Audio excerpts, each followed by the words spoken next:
This is 100% Hockey with Millard and Shannon. Darren is off today. He's a little tired from the NHL regular season, but he will be back as we start our daily coverage of the Olympic Winter Games hockey tournament in Milan, Italy, with Ken Hitchcock, who will join us every day during the tournament, and today Scott Burnside, who is in Milan. Just a couple of housekeeping notes, as we've talked about before. Right now there is a trade freeze in the National Hockey League that goes until midnight on February 22nd, the day of the gold medal game. Teams can't practice until the 17th, and they can have a full practice after 2 p.m. local time that day, and the NHL schedule resumes on the 25th of February. This is going to be one electric hockey tournament, and it starts on Wednesday with 2 games. The Swedes will play Italy, Finland will play Slovakia, and then Canada and the United States both play on Thursday. Who's going to win is a great question. I think there's a lot better teams in this tournament. It's a lot deeper pool of teams than ever before in the history of the game, and it speaks to the growth of the game around the National Hockey League. When I come back, we'll talk with Ken Hitchcock on his thoughts about preparing for an Olympic tournament, as he has done before in his time behind the bench with Team Canada. And then later on, Scott Burnside from Milan will give us an on-the-ground approach to what's going on before the tournament starts on Wednesday. That's 100% Hockey, available on YouTube and any of your podcast platforms, including Amazon, Spotify, and Apple Podcasts. Back after this. NHL TV is now on DAZN. Hockey lives here. Here we go. Watch every game from every team. The best players in the world. And the coldest plays on ice. Watch up to 4 games at once for the ultimate NHL experience. Sign up now at DAZN. This is 100% Hockey on YouTube. And don't forget any of the podcast platforms, including Amazon Music, Spotify, and Apple Podcasts. The men's hockey tournament starts tomorrow. Canada and the United States both play on Thursday. Joining us for the duration of the tournament will be Ken Hitchcock, Stanley Cup champion coach, and was a coach behind the bench and in the press box for a few of those Canada gold medals at Best on Best Olympics. Ken, first thoughts. You're 24 hours out from the start of the tournament, about 48 hours out before your team would play. As a coach, what's going through your mind? Well, I think you've done all your work leading up to this. In other words, I'm sure the players have gotten systems during the season, little snippets of things they want to do, John. And now it's getting ready to play, and it's the unknown. You don't really know what you got until you got it, and so it's interesting. In you're hoping your combinations that you wrote on paper work. Chemistry is everything, and you want that chemistry to be shown right out of the gate that it looks like it's the right move, and if it's not, then you got to be ready to move and change quickly. So the players arrived on the weekend. Time change, I would assume by now they'd be okay or close to being okay. Usually it took me, and there's a 6-hour time difference from the east coast of North America to Milan.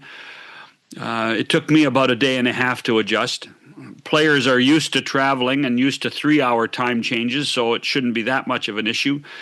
But how concerning for a coach would it be to keep these guys focused? There's so much going on. I mean, Milan's a beautiful city.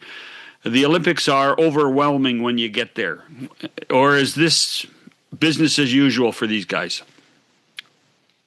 I would say it's close to business as usual. I mean, they're staying in the hotel. and they're using the dorm facilities as a base camp. So they probably stay in the hotel overnight and then arrive at the dorm and then go through their business preparation, practice schedule, everything like that. So they've got a routine that's down already.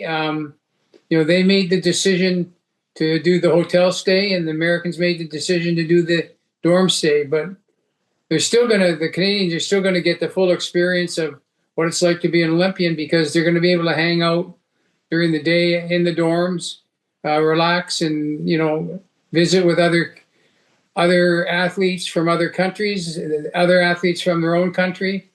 So they're going to get the full experience, but both countries are going at it a little bit different. So this isn't a case of the Canadians being snobs and just and loving the creature comforts at a hotel. They're going to enjoy the village.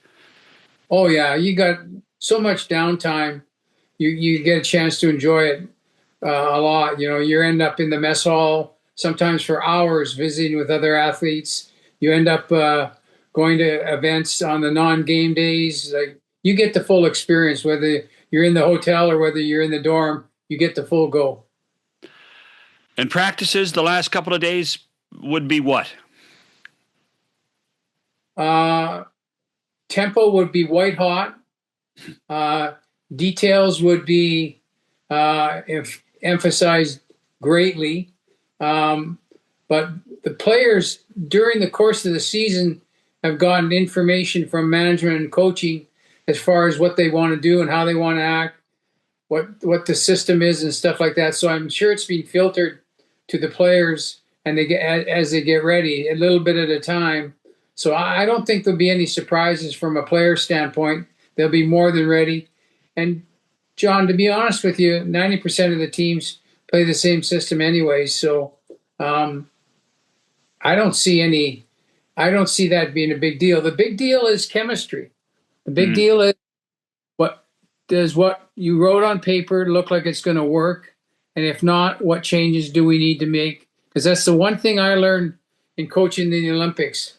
Chemistry is either there and it's instant, or it's not there and you got to move on. So I would assume there are times, well, and I think Salt Lake comes to mind, where early on in the tournament you guys were worried about your chemistry, correct?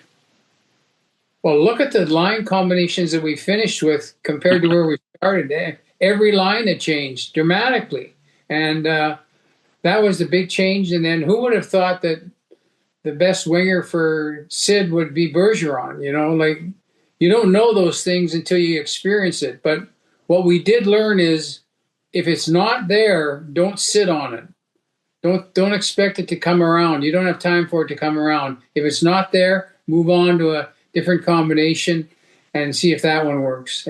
But in theory, you have, you're not worried about this preliminary round, are you? Or I mean, they should be going through to the second round. This is not in doubt. So you do have 3 games to tweak. Yeah, but momentum is everything, and you want to be playing well. Like, it doesn't matter.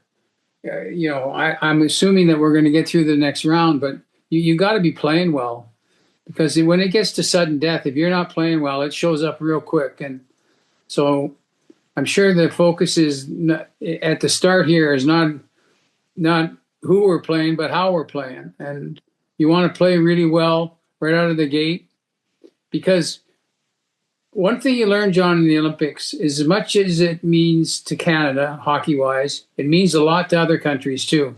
And you're going to find that out. It means a lot to the Germans. It means a lot to the Finns, the Swedes, everybody. And so you're going to get their A game no matter what, and you might as well prepare for it. What did you make of Jon Cooper having a close practice? I'm surprised the Americans had an open practice, to be honest with you. Why? Well, I just feel like I've always come with the attitude is, don't show them anything. Like, keep it to yourself. Don't show them anything. It's your business. What you do and the way you act, and that is your own business. And I've always believed in showing very little information to the opposition. But you do. I mean, the information then is when you talk about teams playing 90% the same system, the difference is that 10%, correct? Yeah, but where the difference is in the offensive zone. Okay. Depending on what the coach wants to, what system play he wants to use in the offensive zone, how he wants to cycle the puck, what's the read on activation of the defenseman. That's a big change. And if teams are able to see that, they can prepare for it. So I wouldn't want to show them that, to be honest with you. Will we notice the ice surface? Will we notice that it's 3.5 feet short? You will in the neutral zone a little bit. Right. It's a little crunched up there, but not really. You know, I don't think so. I think you're looking at very little difference, but you will see a little bit of it in the neutral zone. The people be coming at you a little bit quicker in between those two blue lines.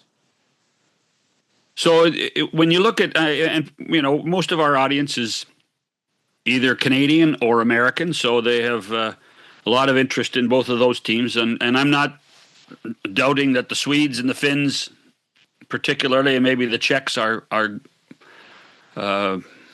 potent enough to win a medal. But does the United States have an advantage over Canada in any area of the roster? Like people talk about goaltending and people talk about the American defense. Well, you know, on the NHL Network, they replayed the games again here in the last few days, and it was really good to watch the games again. One thing I noticed was how fast the Americans are. They're quick, and they can skate. And I think that's an advantage for the Americans. If there's one advantage that they have, Canada has other ones, but the Americans really, their foot speed is really good. And I was surprised at the difference between the two teams foot speed wise.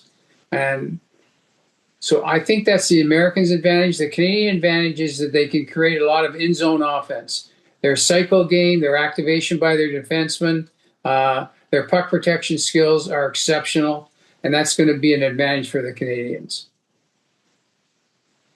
Quinn Hughes is going to play for the Americans, which he didn't play in Four Nations. So that would have to be a positive for what they're doing. Would you play him with Brock Faber, a guy he plays with in Minnesota, or would you want to separate them? I'd like to see him with Faber. Yeah.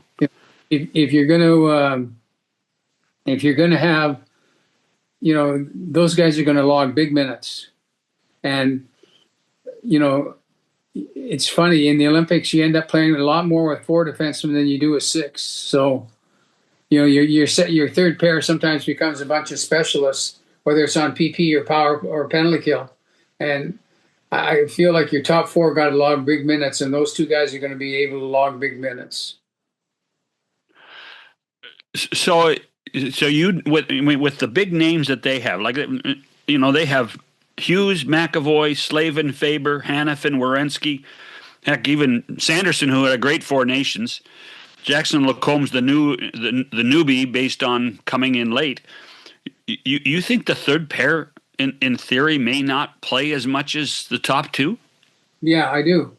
I really believe that. You get in a rhythm, and one thing you find out when you got really good players, they're used to playing a lot. And you got to make a decision whether you're going to save the rhythm or you're going to just keep playing guys on, you know, a rotation basis. So to me, if the coach feels like playing the shorter bench is in rhythm, they're going to do it. There's no question they're going to do it. And that's where the players got to buy in. You might. I was going to say, how does that affect your chemistry, man? Well, that's what they've worked all summer on. You know, to prepare for this. You know, if you play 18 minutes as a forward during the regular season and all of a sudden you're down to 12, you got to grin and bear it. And you got to suck it up for the country and suck it up for the team. And that's the same thing with defense. If you're used to playing as a number 1 pair and you're a number 3 pair, you still got to find a way to contribute. All right, so since we're on the Americans right now, it's the 2 Kachucks and Jack Eichel, Gensel, Matthews, Boldy, it looks like. Dylan Larkin's going to center Kyle Connor and Tage Thompson. And then the others, it looks like there's a hodgepodge of things gone, and it doesn't look like Jack Hughes is 100% right now. So you wonder even if he's going to be the extra forward, at least for these first few games. And then you go to Canada, and when you look down the middle, Ken, your three centers are McDavid, McKinnon, and Crosby. Can we create a new system that says the first line, the second line, and the third line? Because when you think of McDavid, Celebrini, Wilson, McKinnon, Marchand, Suzuki, and Stone, Crosby, Marner, I think they're all number one lines. I agree with that. You know what's interesting?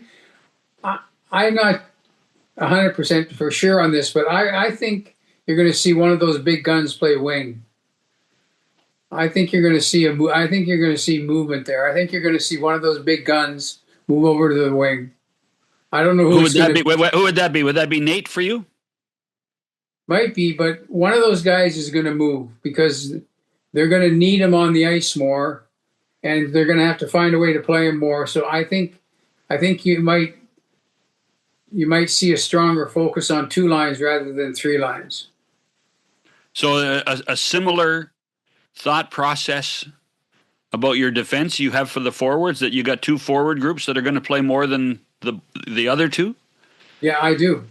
I think it's the same thing on defense. I think the third pair is going to play specialized roles, but I feel like somebody's going to play more than people think, and somebody's going to end up playing less. I don't think it's going to be equal.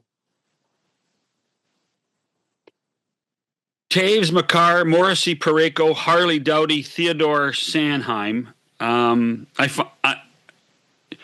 Early on, you're going to play your veteran guys. So Drew Doughty's not going to be sitting, is he? I don't think so. He's one of those guys, he's interesting. The bigger the game, the slower his pulse.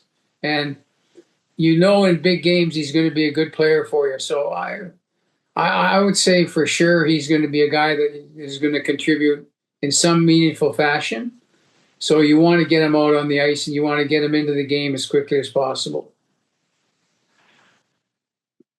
Colton Parayko, Colton. Well, Drew from the Olympics. You were with him, but you know Colton better. Lots of criticism of Colton this year. Some of it probably deserved the way the Blues have played, but you have any concerns about Colton on this stage? As a specialist role, no. What does that mean? He could be a guy that could kill penalties. He could be a guy that could shut down top line. He's very effective that way. I don't see. I think he's going to step up and contribute in a major fashion, but it's going to be in a limited role. He's not going to get the ice time that he gets when he's with the Blues. Obviously, he's not going to be in those top four, but he's still going to be able to contribute. I'm going to talk about the coaches last because I think they're great contrasts and the two teams that we deal with the most. But am I correct in assuming that Sweden, Finland, and the Czechs are the teams that scare you? Are there more? And realistically, how many teams do you think have a chance at a medal? Well, this is when it gets interesting. This is when all of a sudden the Swiss pick up the pace and things like that. So I would say the one team that stands out for me because they got size and firepower are the Finns. They've got some of the things that can compete against the Americans and Canadians where other countries don't. So I'm curious to see how the Finns play, to be honest with you. Where do you think the Germans fit into all this? I mean, when you think of Seider and Stützle and Leon and Philip Grubauer has been great in goal for Seattle the last 2 months. They're getting there, aren't they? Like they're getting better and better and better. They got more and more depth. They'll bite hard and they'll bite you hard, and that's what I mean. Like you got to be ready for all these teams because the game's changed now, John. The Olympic game used to be 3 countries played pressure and all the rest of the countries played prevent. Now everybody plays pressure game. So when you play a pressure game, there's a lot of errors that happen. And I think that there's going to be a lot of pressure on every game, because I think a lot of the countries now forecheck aggressively, like Canada and the US do. They all seem to forecheck the same way now. How much of Jon Cooper's personality are we going to see on this Canadian bench and on the Canadian team? He's got lots of big coaches beside him, but it's still Jon Cooper's team. Yeah, he's going to be the guy speaking up all the time, and the rest of the coaches, we do our job behind the scenes, but he's going to be the spokesman for the team, and the way he talks, that's going to be the message sent by the rest of the team. But it's a funny business, because you run the snake pit when the game's over, but the guy they want to talk to is the coach, the head coach. Everybody else, as an assistant coach, you can walk right through the snake pit and go into the locker room and never be bothered, which is great. But John's voice is going to have to be heard, as he's going to provide the identity for the team. That's what you guys call the mix zone, the snake pit? Yeah. That's pretty good. What about Mike Sullivan? He's had an awful year in New York, a tough year. This must be a relief for Mike Sullivan to be able to go and coach a winning team.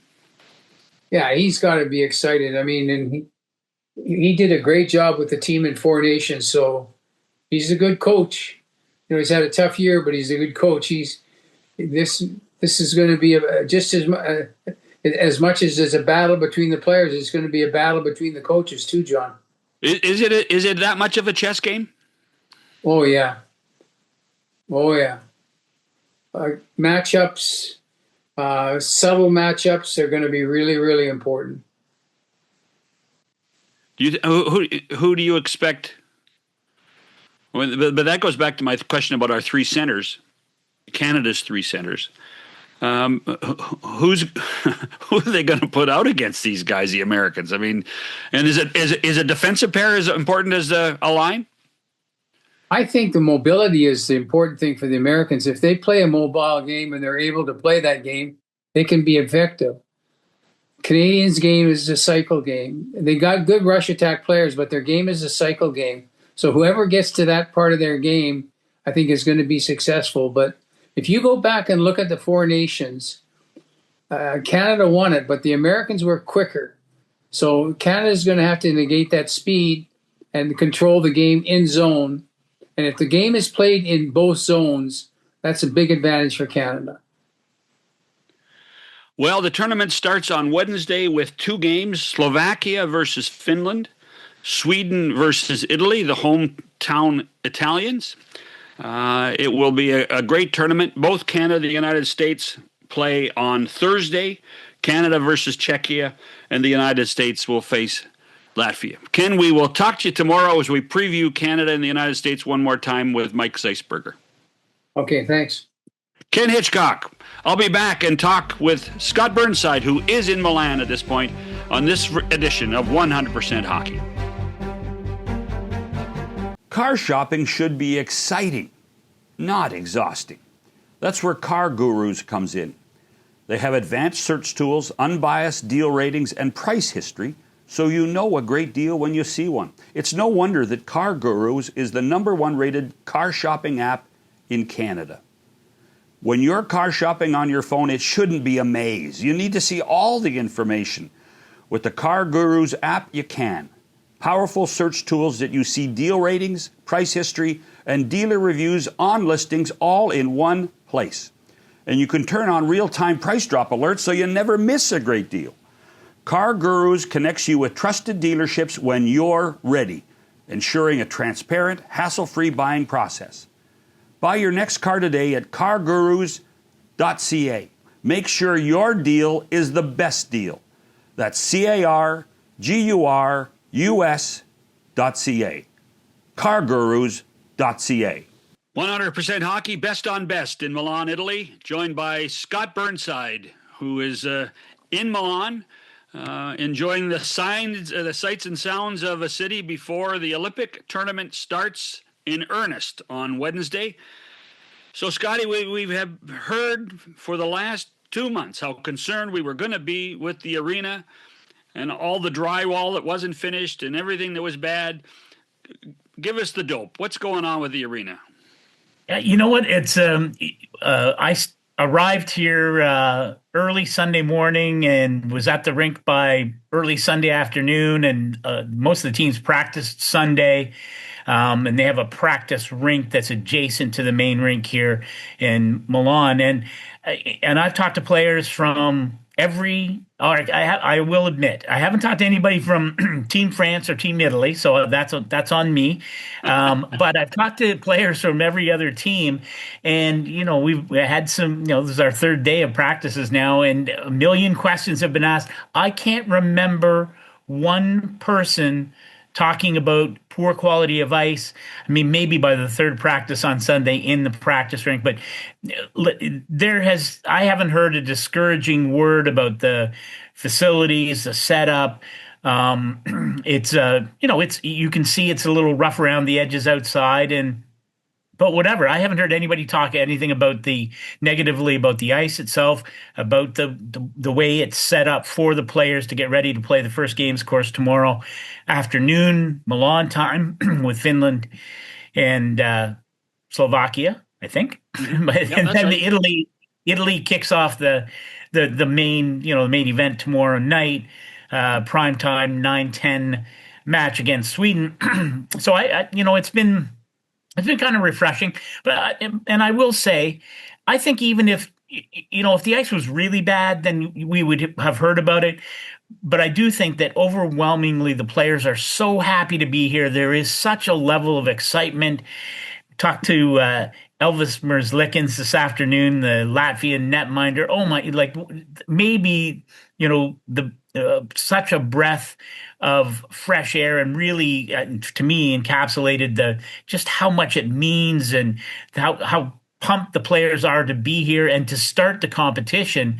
I think that they would play on cement if it came down to it. So, but certainly no kind of negativity that I've heard as we get ready to start the preliminary round, the group play on Wednesday afternoon. It's really, people are very, very excited to be here from every perspective that I've come across.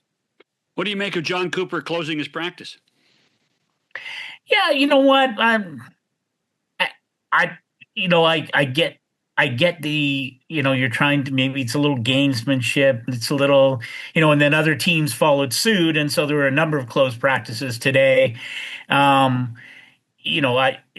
me, it should be an IOC, IIHF regulation that you don't have that option, right? Like, I don't think you should be able to do that. No one asked me. I'm not sure. And the way it's certainly at the main rink, and the way it was described to us in the media area, it's sort of you're honor bound not to be going in there if they say it's closed, but there's no way to really close it. So if you really wanted to look and see, what Canada was doing on the power play or the penalty kill, you could. Again, very small thing. I think, does it created more questions for Jon Cooper to answer in his media scrum. And both the Americans and the Canadians took the day off today. I ran into some of the Canadian players this morning at breakfast, and I think we're going to try and see some events. And there seems to be, I'm lucky. This is my fourth Olympics. It seems that there's more runway here in Milan from when the NHL teams arrived to when play began. And so teams are, they're sort of taking advantage of that. And as I say, a couple took the day off today. So, again, it's something to talk about, but I don't think it really has any kind of, impact on the competition. And, does that give Canada an edge because they closed the practice? I don't think so. For the record, your pal Ken Hitchcock says he's surprised any practice is open. I always like to follow up, Ken. That's a tall order in it. Given Hitch's breadth of knowledge, and you know what, I'm totally, if they closed all the practices Okay, I mean it's nice. Yeah, I'll tell you what. It's interesting.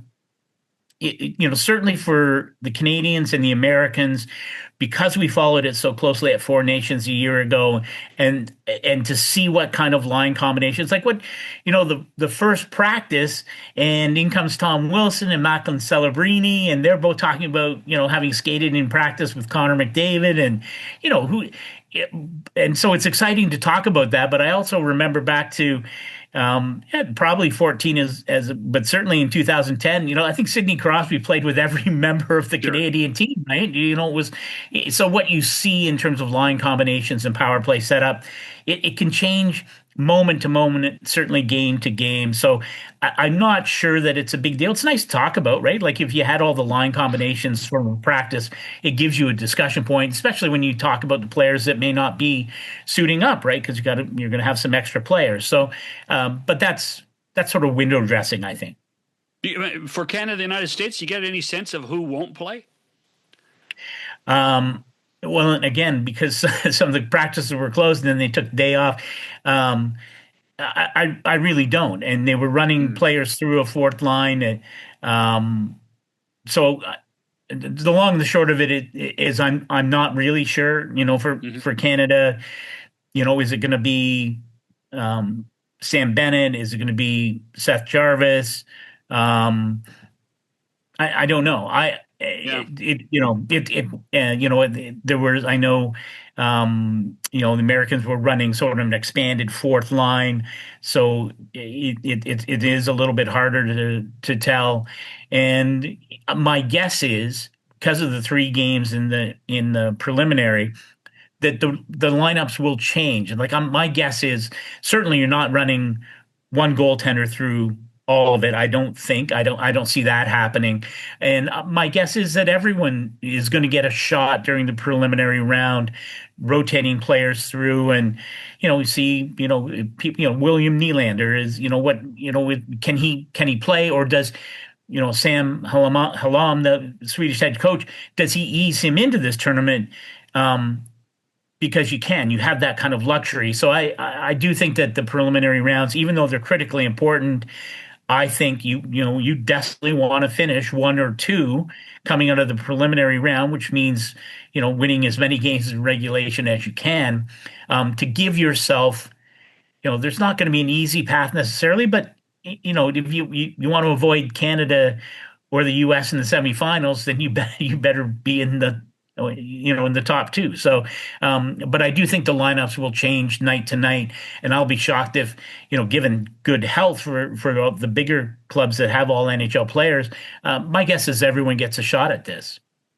Most of our listeners are in North America, a majority in Canada, some in the United States, and then a small of our percentages worldwide. Hopefully more will enjoy the 100% hockey during the tournament, but yes, make this a global enterprise, my friend. Well, and that's my point. Is this is more than a 2-team tournament, isn't it?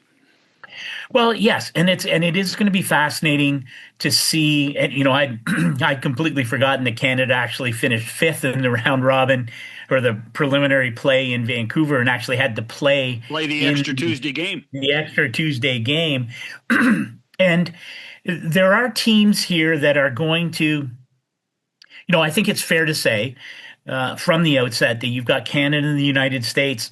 I think Sweden is right there. And we showed, Gabriel Landeskog, had a chance to chat with him yesterday at an event at a Swedish media gathering.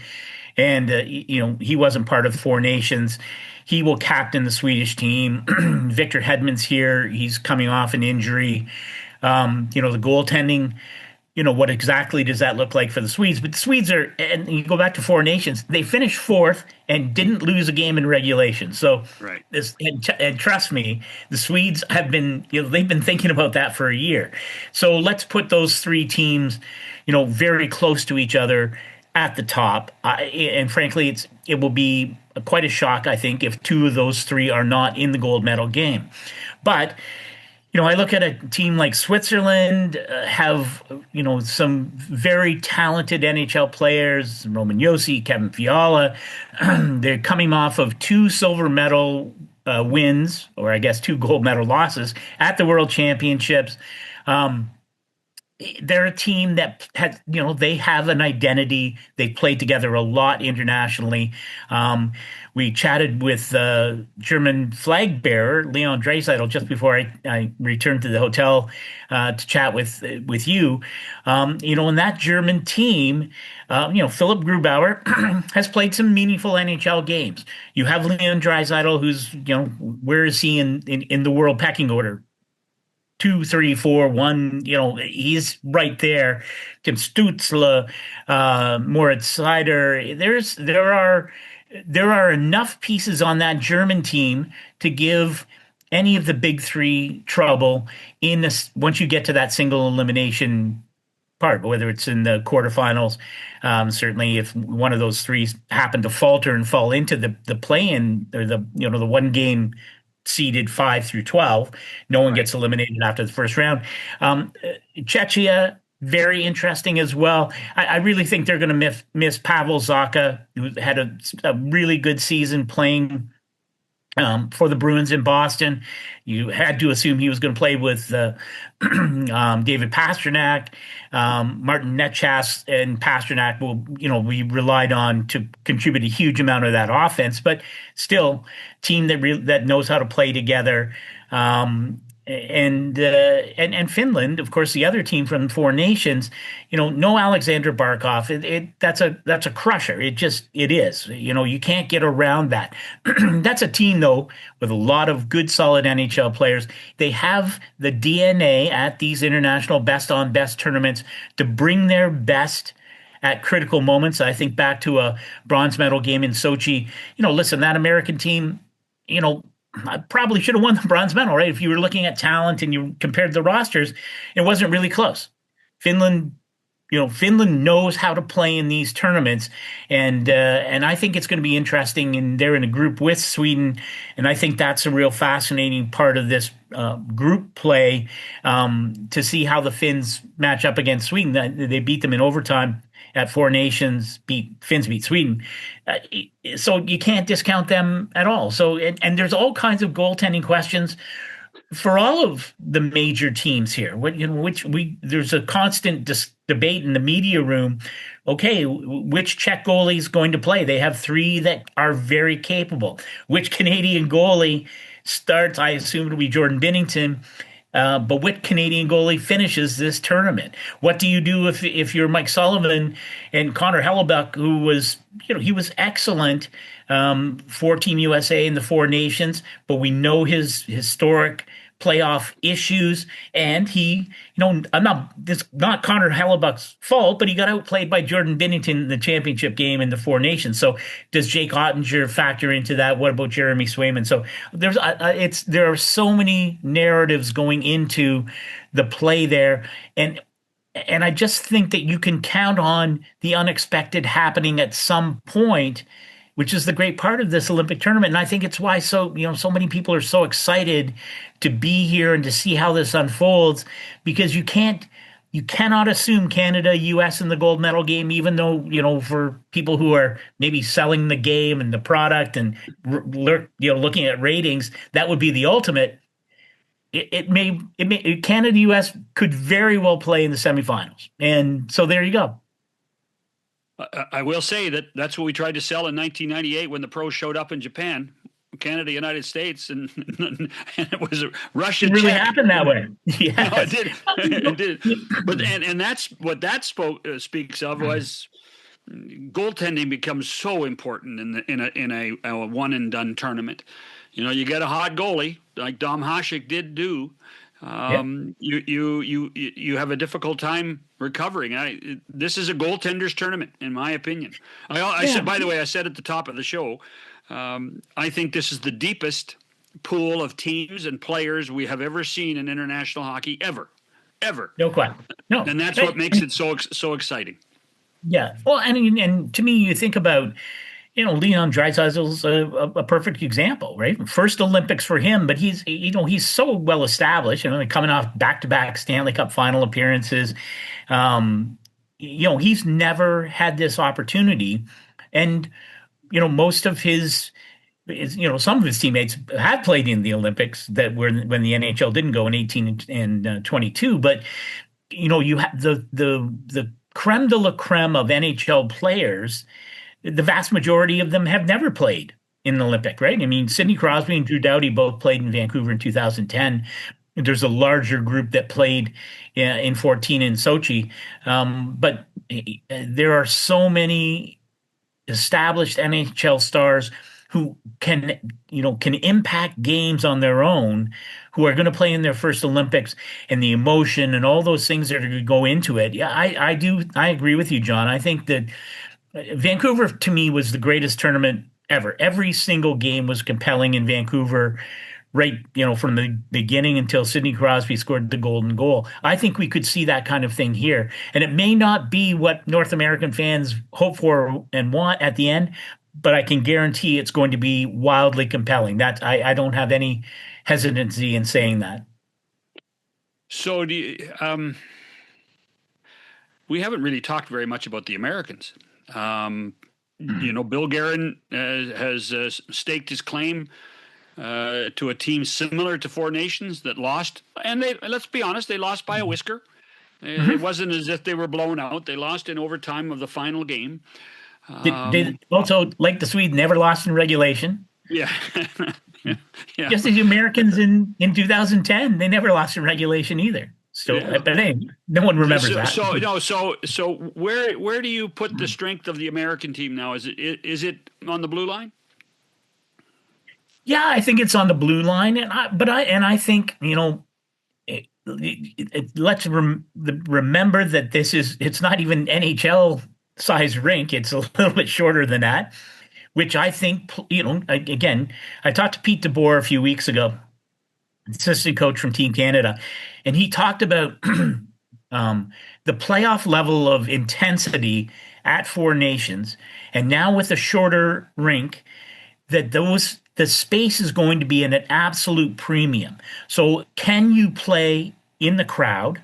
And that's why, for me, Tom Wilson's a no-brainer to have on this Canadian team, right? I mean, if you're looking for a player to create space and to create havoc down low, all those kinds of things that he does so well for the Washington Capitals, you're going to have to win those kinds of games at this tournament because space is going to be at a premium. And to go back to your question on the Americans, I think the Americans are built to play that way. I don't think there's any doubt that Bill Guerin, even though he wouldn't say this is a team built to beat Team Canada. Mm-hmm. I think, and I don't think there's any doubt about that. And that's maybe why, people have questioned some of the choices for the U.S. roster in terms of leaving high-end talent, Jason Robertson, for sure, Lane Hudson on the back end. But when you have Zach Werenski and Quinn Hughes, I totally get, when you go, when you bring in Jackson Lacombe as the injury replacement for Seth Jones, I totally get that. Jackson Lacombe he's a fine player. He's a big body man, and he's going to be hard to move. And you're going to have to win in the trenches, I think, to win a gold medal. And I think the Americans are built to do that. And it doesn't mean they're, that they're one-dimensional. This is not the Broadway Bullies, right? I mean, this is a team that, Jack Eichel is, I don't think people get how great a two-way player he absolutely is. And you've got a lot of offense there. The Kachuk brothers can bring it without any hesitancy, any way you want to play it. But if you need a goal, those guys can provide it as well. And I think the Americans, though, the strength is their brawn and their experience. Brock Nelson, you look, but his offensive production has been incredible. But he's also a guy who's, he's a big body as well. But there's a guy who's going to be completely unflappable. And so maybe, if you look at just only at the stats, maybe, do you have room for Brock Nelson and Vincent Trocheck? I get why those guys are on the team. And we'll see whether it's right, and it's the same, some of the questions about Team Canada, probably not as pronounced, but if you don't win gold, then I think it's fair to call this a failure for Canada, the U.S. and Sweden. And Sweden has the same sort of issues too, right? Matthias Ekholm gets left at home. Hampus Lindholm comes instead of Matthias Ekholm. And so there are decisions made, and the expectations are so high for those three nations that there will be very pointed questions asked if you don't come home with gold. Why did you make those decisions? And, did that contribute to the fact that you didn't bring home the ultimate prize? Yeah, there will be a lot of second guessing come the 23rd of February. There's no question, because there's only one team. It's only one team that's going to win all of this. And that truly is what makes it fun. How much do you think with the four nations, every time we talk about four nations, we talk about the first 9 seconds of the Canada-USA game in Montreal. That can't happen here. You do that, you're gone for the next game too. Yeah, at least that, maybe more. Yes. So how do you think the players are going to manage their emotions in all of this? Well, it's a tremendous question, and I everyone gets it, right? That you're not going to see what you saw on that Saturday night in Montreal. That's not going to happen here. Does it not mean that people are going to take good runs at each other? Oh no, you're going to see you will see a lot of heavy hockey in this tournament. Again, I think because of the dimensions of the rink and the way the top teams are built. They're built to play that way. But you're right. The emotions are going to be key, and tied to that, this is a mixture of international and NHL officials, and the rules are slightly different, and the standards, that's going to be the key. And the standards may be a little different than what you see every night in the NHL. And certainly, sometimes there's criticism about, well, what are the standards and how are you calling those?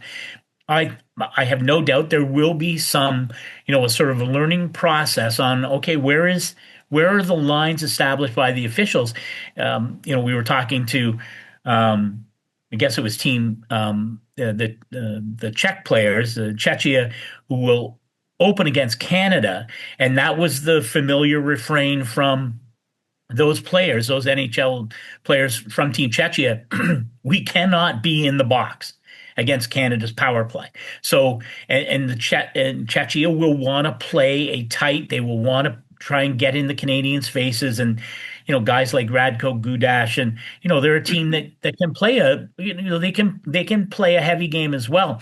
But that's the key: is where is that line going to be established for the officiating, and how quickly can the players adapt to that and understand what it is that, okay, I can normally do this in the NHL, but in this tournament we're not. And what I really hope is that the consistency is there from the get-go. Okay, you want to call, whatever, if the hits are a little bit higher or whatever, however it's going to fall from the moment tomorrow afternoon starts until the end of the gold medal game. I always say this about the NHL playoffs, and it never happens, but I hope the standards remain consistent.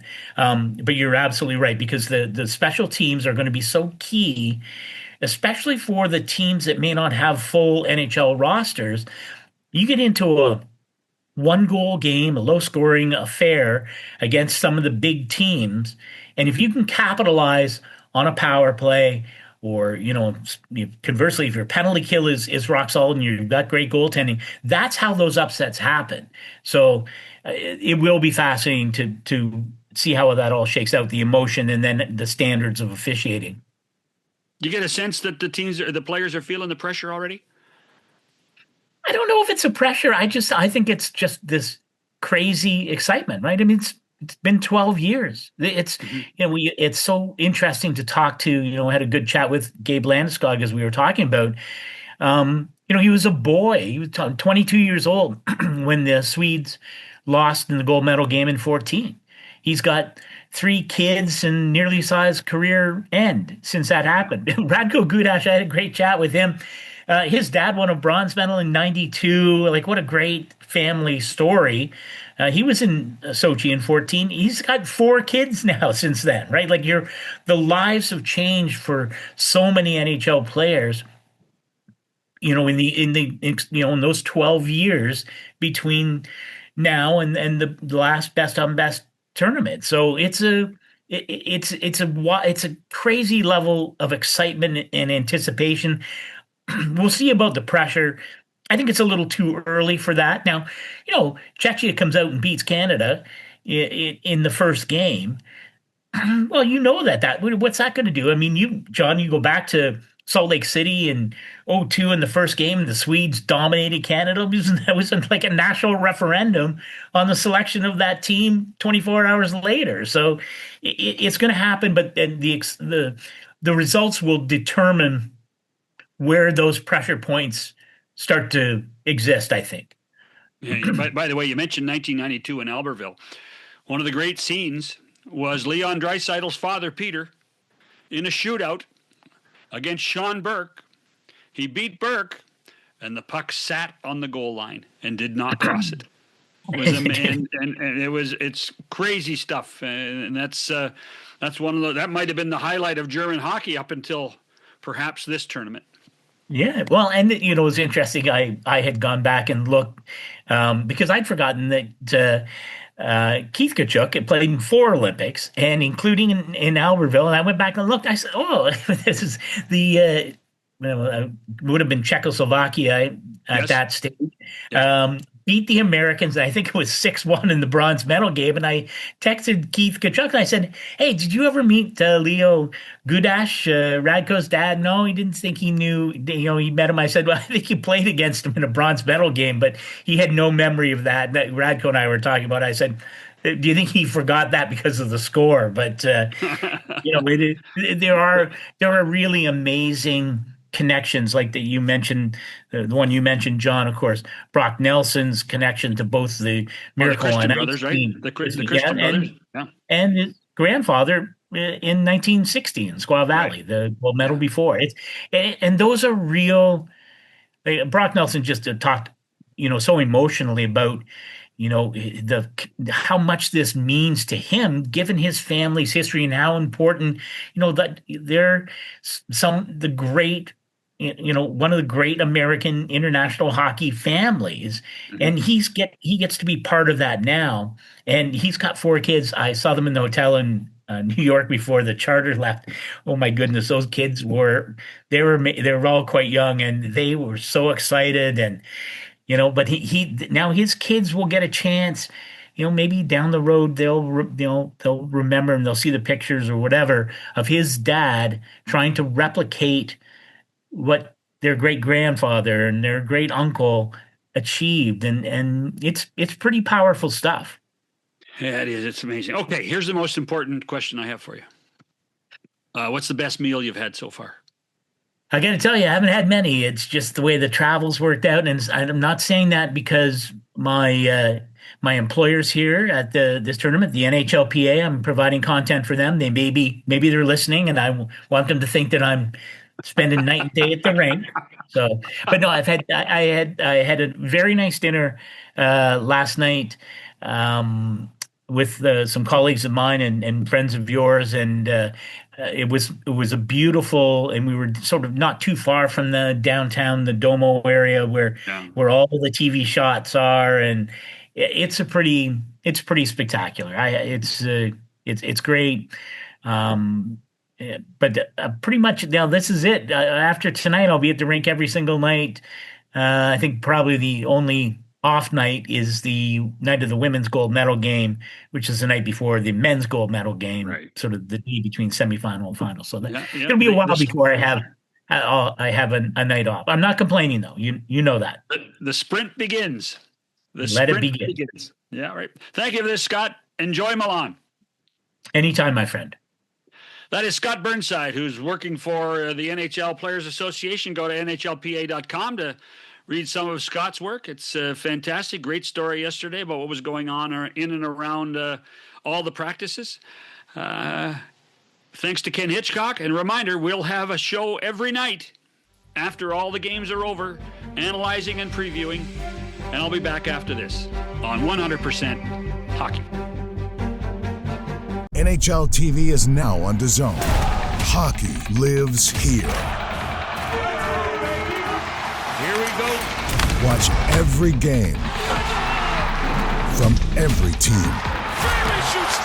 The best players in the world. And the coldest plays on ice. Watch up to 4 games at once for the ultimate NHL experience. Sign up now at DAZN.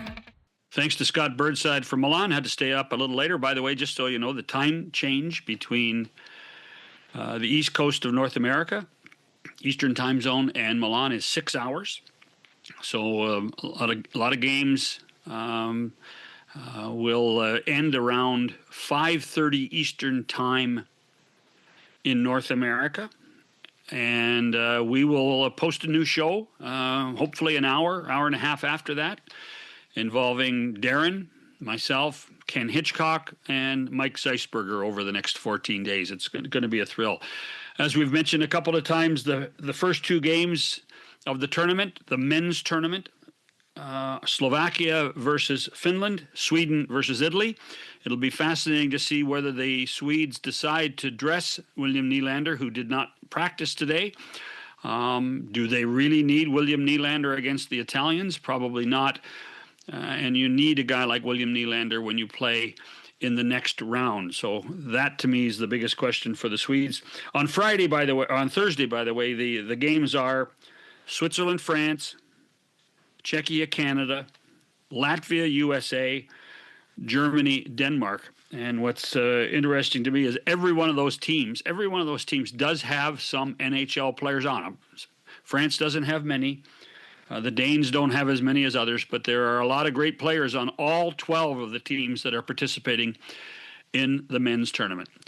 Thanks to Scott Burnside for joining us today. Ken Hitchcock back tomorrow. Zeisberger's on the docket for tomorrow to preview Canada versus Czechia and the United States versus Latvia. I'm John Shannon.